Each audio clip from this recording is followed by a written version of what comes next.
What's up, everybody? We haven't done a couple of news stories in a while. Well, unfortunately, we're going to have to do more coverage of the school shooting up at Uvalde. We got one right here called Onlookers. Uvalde cop seemingly just stood there. Update. Cop just stood outside. The shooter was inside. Yeah. I heard the cops went in there, then retracted like that. Just open invitation for the shooter to just go in there. Boy, what the hell was the cops thinking about there? They should have done their damn job to stop the shooter before he went in there to kill 18 students. Well, actually, it was 19 and 2 teachers.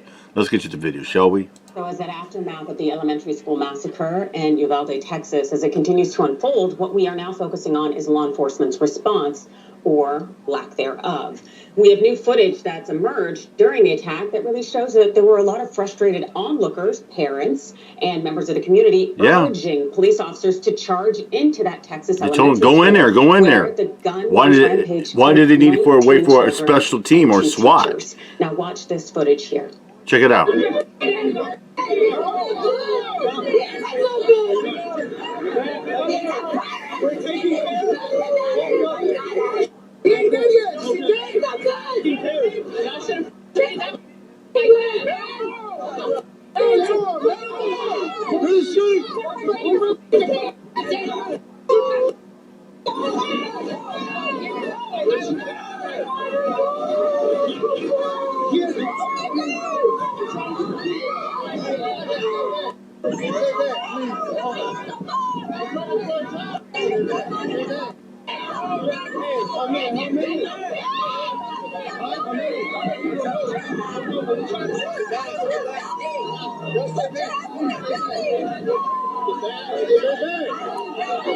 See, this is the thing that really pissed me off too. These cops are telling these parents and, concerns to stay back. These are freaking parents of these kids. These are people that care about these kids in the community. And these cops are telling them to stay back and do nothing? This is bullshit. It's outrageous. It's blasphemous. All these fucktards can sit there and say, stay back and do nothing? Really? Unfucking real. Those harrowing screams from people wanting to get to their children. Yeah. As you can imagine, parents. this would be a very innate human response to want to rescue your child. Do nothing. And it's an utterly heartbreaking scene outside of that school.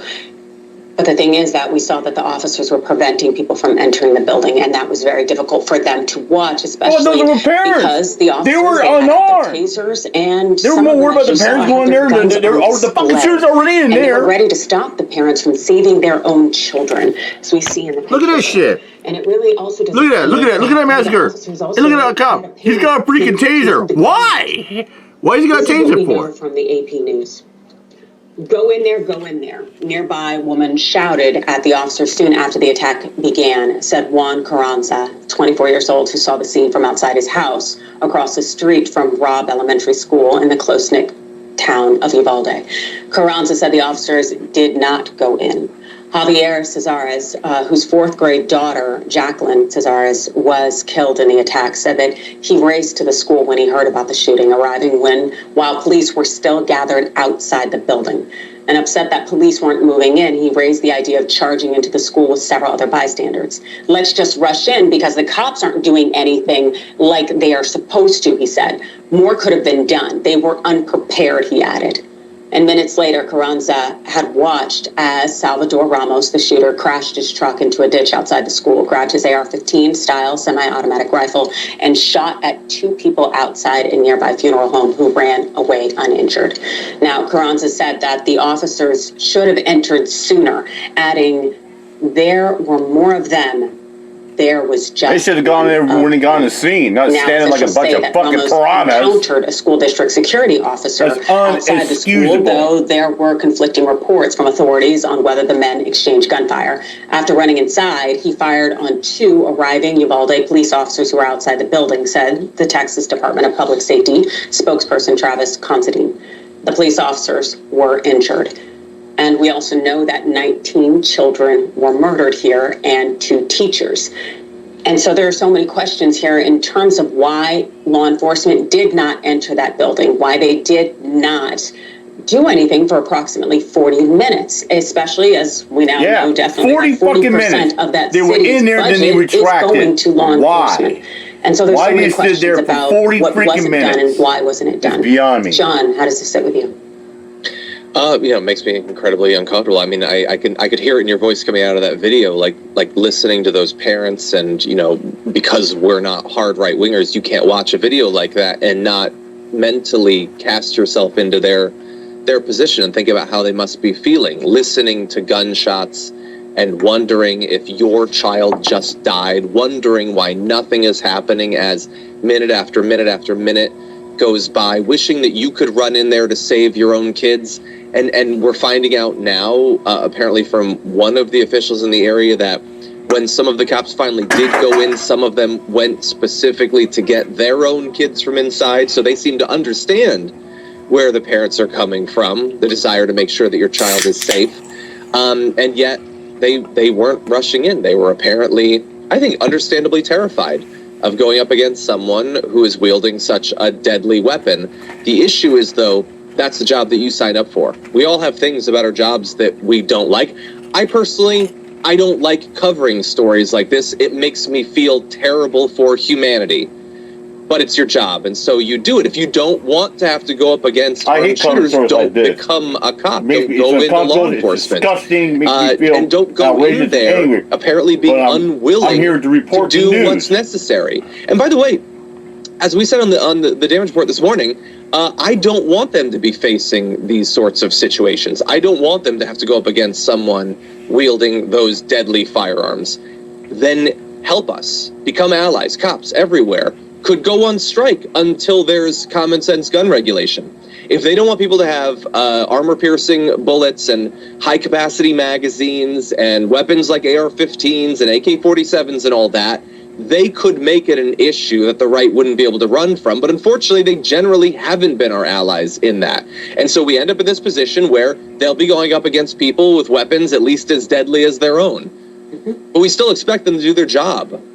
Yeah, and we're seeing that that's where 40% of the Uvalde, that area budget goes to law enforcement, and that's what they're spending it on, having as much artillery as its public and citizens have, despite the fact that the citizens don't need it.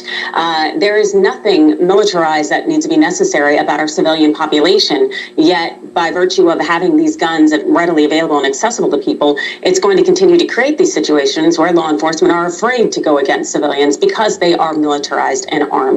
And it's just this cyclical sense of nonsense. And it is something that we have people who could be held accountable for them, for this situation, including one of them who is the Department of Public Safety, the director, Steve McCraw. And this is his picture here.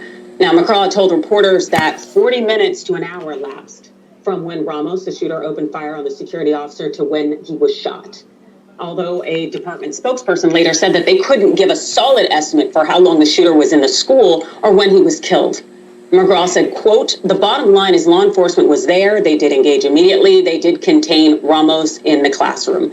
And what we're definitely seeing now out in the public is this effort to rehabilitate law enforcement, to show that they are useful and utilitarian in this moment where you do have an active shooter. We've seen this with a New York Times article that just came down this morning. That is something that kind of says the police officers did their best and that they were the ones actively working. And they even start the article by saying that most of the children were already dead by that time.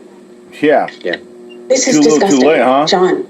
Bunch of fucking hypocrites. It just seems like I don't know what it's like. I as bad as all this looks, I feel this probably needless, self-destructive need to not be overly judgmental before we know literally everything, even acknowledging that the cops have actively deceived people about multiple elements of the story already.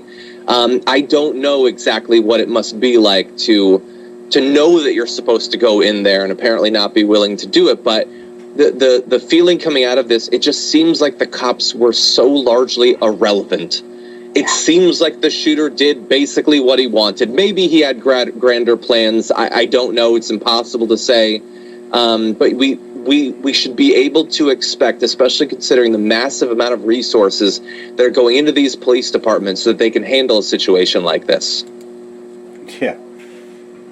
Those cops did nothing, ladies and gentlemen. They did nothing. They went in there and went back out. They should have stayed in that school. You know, and I bet, and we all know 100%, if they stayed in there, they would have found that gunman, and they would have saved those 19. They would have saved those 19 students and those 2 teachers. What do you think? I think so. This is why the public and society and community have no faith in cops, because it's like they don't give a shit. All they care about is put on their uniform, being a Billy badass, take the butt of the law, and getting that paycheck and their pension. Fuck the cops. Fuck the police. That's right. Fuck the police. With that sound, I'm out here, Mike Drop. Peace out.